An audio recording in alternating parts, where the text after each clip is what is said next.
I've done a regular pesto many times. You know the one I mean, with basil, parmesan cheese and garlic and olive oil. Why not something different? Why not an Asian pesto? That's what I'm making for you today.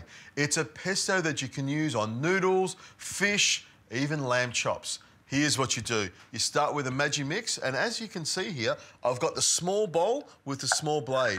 It fits straight on top here like that, and it's great for small recipes. What I'm going to start with is some olive oil. I can't go past good extra virgin olive oil, and I want a good splush of that in here. About 1/4 cup is what you need to start with. But if you need to add more just to keep it lubricated, have the olive oil handy. Now to that, I'm going to add a little bit of fish sauce. Be careful with fish sauce because it's quite strong in flavour. I reckon about 1 teaspoon's all you need.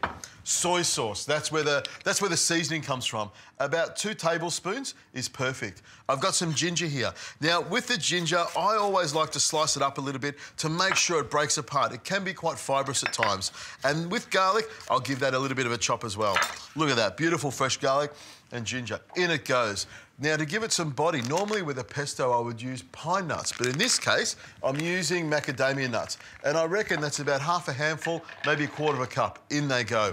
And green chilies. I do love a little bit of spice in my life. There we go. What I'm going to do is just slice them into little pieces like this, and I'm going to leave the seeds in.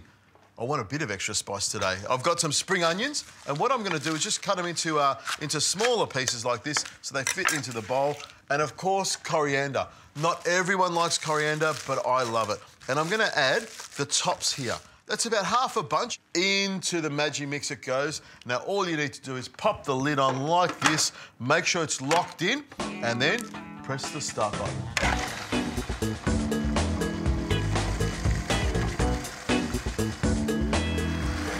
There we go, stop button, take the lid off, and look at this. Smells fantastic and looks like a pesto. That's the important thing. Give it a little bit of a tap to make sure you get the goodness off the blades. And I've got a little spatula here. Wipe it around the side there into my dish. It looks great, and believe me, it smells delicious. Tastes fantastic as well. All I need to do is grill up a few prawns, smear this on top, and I'll have a fantastic feast.